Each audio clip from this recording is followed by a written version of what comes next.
Professeur Didier Raoult, dans la situation épidémique actuelle, que représente le coronavirus chinois vis-à-vis des autres causes de mortalité? En France, si vous voulez, encore une fois, bien sûr, je sais que beaucoup de gens prédisent qu'il va y avoir beaucoup de morts parce qu'il y a des gens dans les réanimations, on verra bien. C'est pas partout en France, il y a des zones qui sont très saturées, d'autres qui ne le sont pas. Nous, on est une zone relativement épargnée en termes de formes très graves, apparemment. Mais globalement, en France, il y a eu, à ce jour, 148 morts.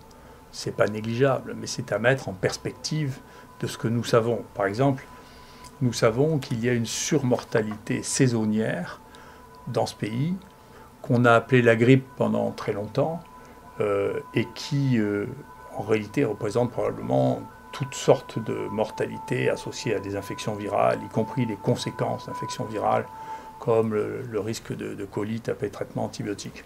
Mais si on regarde ce schéma, vous voyez, sur les données actuelles, vous voyez, on sait qu'en 2017, il y a eu un pic très important ici de mortalité. Vous voyez que pour l'instant, ici, on en est là. Et pour arriver de là jusqu'à là, il faudra qu'il y ait 10 000 morts de plus. Donc ce n'est pas 150 qui vont changer la courbe, qui va changer la courbe de mortalité.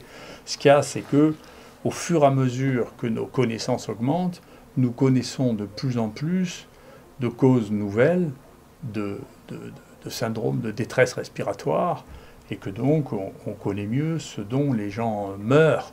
Mais par exemple, pour ce qui concerne les coronavirus et la mortalité, vous voyez, ça c'est la mortalité hebdomadaire au CHU de Marseille, qui représente 0,8% de la mortalité du pays. Vous voyez qu'on n'a pas de situation qui soit particulièrement anormale.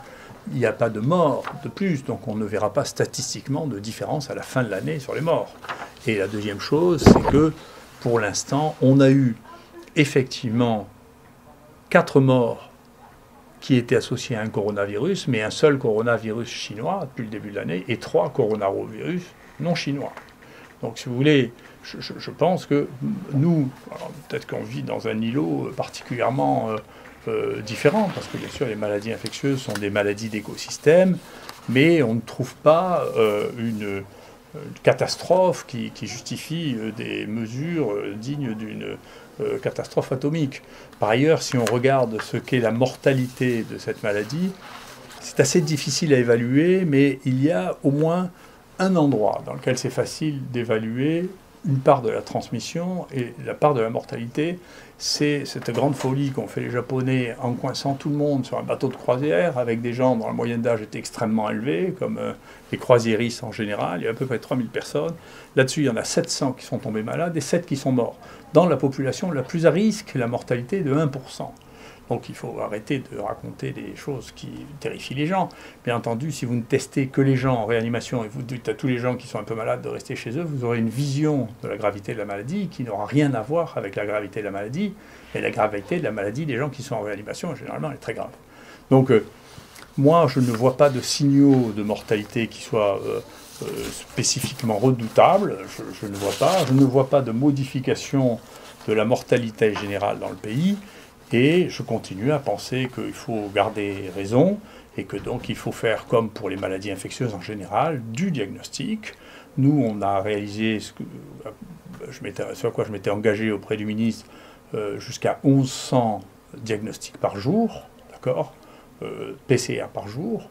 Et on traite les gens maintenant, on sait que c'est efficace sur la durée du portage, c'est-à-dire au lieu d'être porteur pendant 20 jours, ce qui sont les derniers travaux qui ont été publiés, ils deviennent tous négatifs en 6 jours. Je pense que c'est quand même une différence très significative. Bien sûr, ils sont guéris en plus cliniquement. Et donc, on a un diagnostic, un traitement qui commence et qui a fait sa preuve, peu importe tous les commentaires des uns et des autres. Je pense qu'il faut rester raisonnable comme des vrais docteurs, c'est-à-dire les docteurs. Ça fait du diagnostic et ça traite les gens. Voilà. Après, les politiques, ils font ce qu'ils croient devoir faire. Mais nous, les docteurs, je pense qu'il faut se faire confiance aux médecins. Les médecins, quand quelqu'un est malade, ils doivent essayer de faire le diagnostic. Et s'il y a un traitement qui est valable, ils doivent l'utiliser. Est-ce que ces capacités de diagnostic ici à Marseille sont représentatives de ce qu'il y a sur le territoire?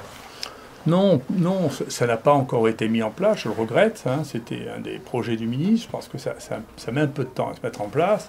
Ce qui est, de mon point de vue, difficile à comprendre parce que les outils et les machines existent. Donc, Ça peut se faire absolument n'importe où. On peut faire des milliers de PCR. Il y a beaucoup de laboratoires qui font ça. Il suffit de changer les amorces pour faire du PCR de coronavirus. Il n'y a rien de magique là-dedans, hein. C'est une PCR banale que tout le monde fait. Et c'est la raison pour laquelle les Coréens, les trucs. Et donc la France a beaucoup de retard, hein. C'est une image que je montrais que je présentais hier. La France va être le 20e pays en termes de nombre de tests par habitant. Quand on compare ça à la Corée, on est sidéré.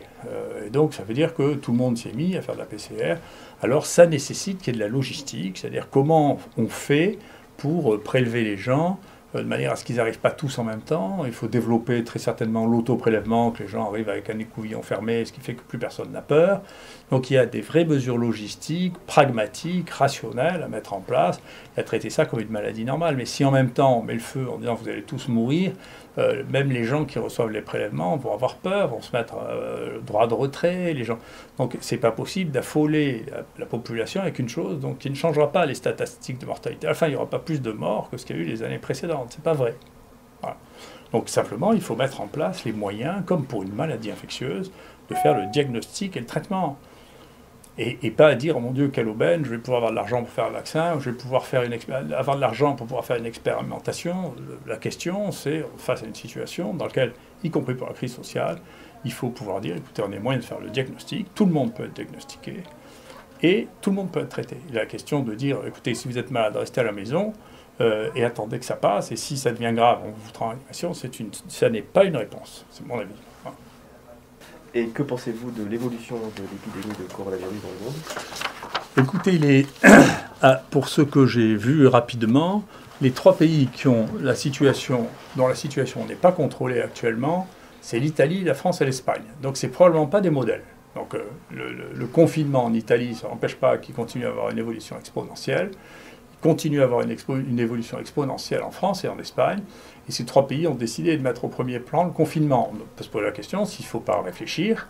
Maintenant, accepter de changer d'opinion, ce qui est une forme d'intelligence sous la pression des événements, et repartir sur ce qu'a fait la Corée, c'est-à-dire multiplier les tests, traiter les gens et n'isoler que les gens positifs. Enfin, c'est pas on ne peut pas isoler toute la population.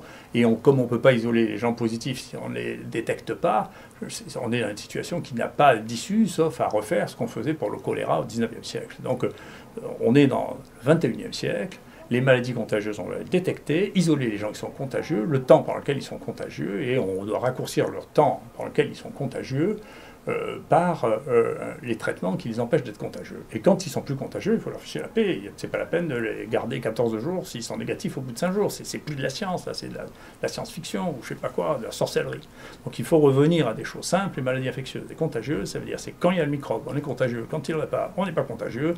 Quand il y a un médicament, on use le médicament pour que les gens ne soient pas malades. Voilà, ça c'est la médecine. Merci.